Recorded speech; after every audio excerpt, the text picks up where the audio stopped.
Source Holly Wolak from Administrative Plus Solutions down in Miami which covers from Palm Beach all the way down through.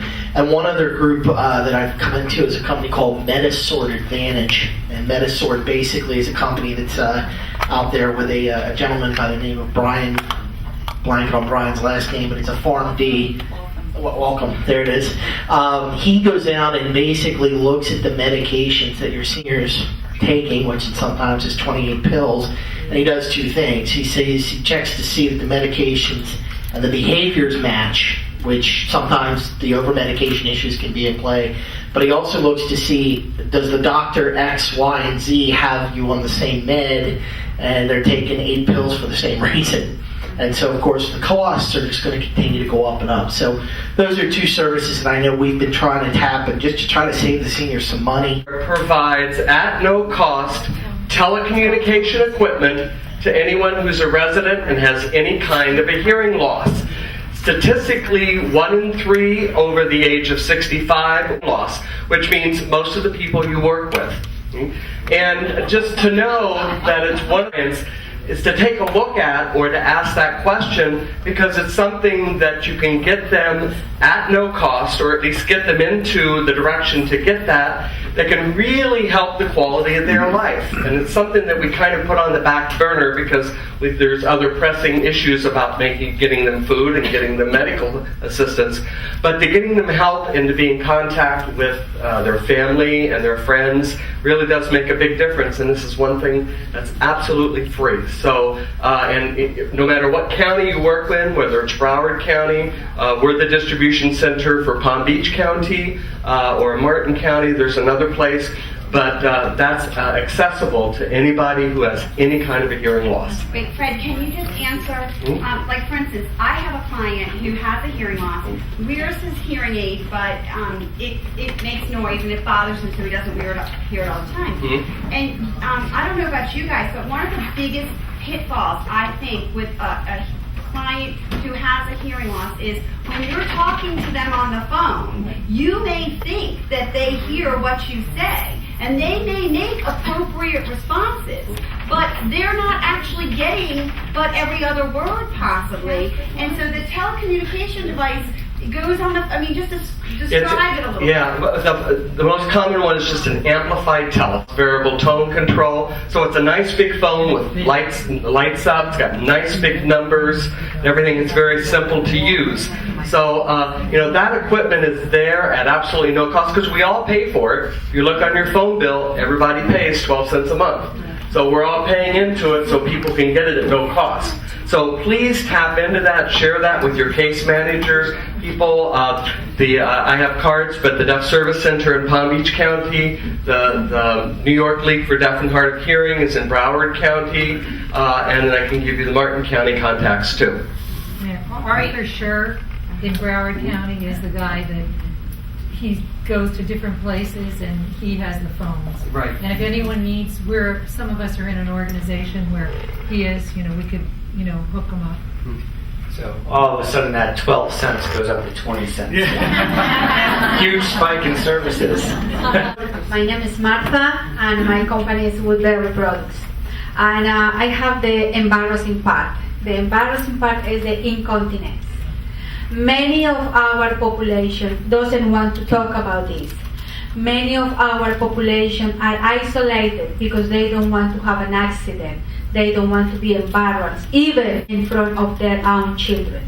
And the problem is, even though if you are talking about money, the problem here is not only money, it's worse than that.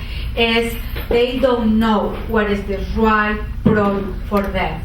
Doesn't matter they are buying privately or if they are receiving by any of those long-term care diversion program or if the facility are providing for them.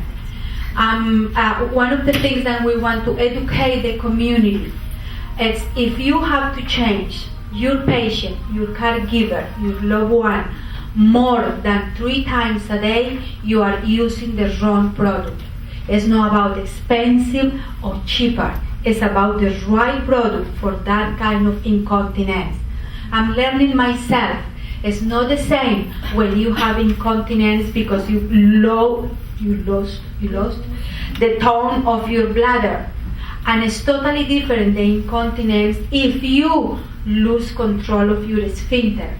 And it's totally different if you are in diuretics.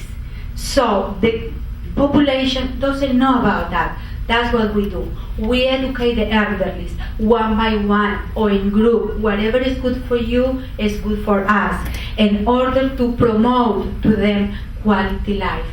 If they want. All right, we'll do one more, and then I'd like to maybe shift the discussion a little bit. Hi, I'm Frida Calvis. I'm from the Northeast Focal Point Senior Center in Deerfield Beach, and I'm not as familiar. I'll keep turning around.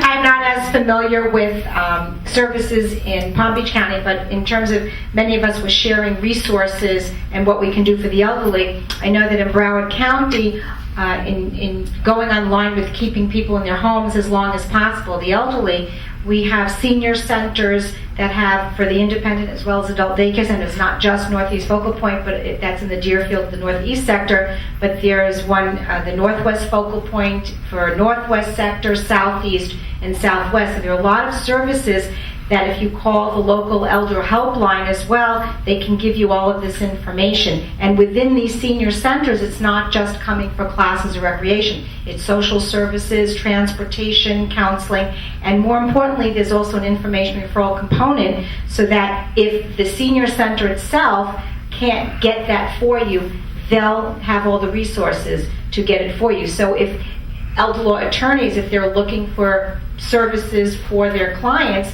if you call the elder helpline, if you call any of the senior centers, you can get information. Anybody else, if you're working on one issue, you might be able to get them plugged into a community like that, and it could be widespread. So, they have it in Broward. I'm sure they have it in a lot of the counties as well. Great, thank you. Good point. What I would like to do is maybe ask our panelists. We've talked a lot about the challenges that our clients are facing. Where do you see this going? And we've already talked a little bit about advocacy and what can we do. Let's talk about being a positive force and shaping the future. Where do we want to see improvements made? And I'd really love it if each one of you could comment on, what would be, if you had like a wish list, what would be your number one or top two things that you'd love to see happen from your angle, from what you do and from your perspective? I believe you hit it on the head for us, is getting out there and educating those in our government who have the control of where the funding goes, and we need to educate what the needs are of our senior citizens. And you're right, if you sit down and talk to some of the senators, they don't know. We've had many of them come and visit our long-term care facilities, and it's an eye-opener for them of what the needs really are for their seniors here in Florida. So I think probably the best thing we could do is, as a group of healthcare professionals, is to be able to get out there and continue pounding the pavement with educating what the needs are for our seniors here. I think a lot of it is going to be related to awareness, but there is a national awareness campaign going on all across the country right now called Own Your Future, and it has been approved in 16 states, specifically related to long-term care insurance. Florida is not one of them yet. And it's making a dramatic difference in what people know and understand about long-term care. It's the governor of each state signs or endorses a letter that goes out to every household that has someone living between the ages of 50 to 70. In some states it went down to 45 to 65. And this has been, it's had a really dramatic impact in those states on sales and awareness overall. And so we have, basically the person, it's generic, by the way, and basically the person requests a 28-page brochure or a CD where they can go online and get information. And it just basically tells you to go call your local insurance agent and ask them about long-term care program. And we've been, crossing our fingers, hoping it's not good enough to just cross your fingers, but crossing your fingers in Florida, hoping that we get it here sometime soon. And I do believe that may happen, and I'm hoping for it. The other thing that it was part of that is there's a new website called longtermcare.gov. and it's the first generic government-based website devoted to education of consumers.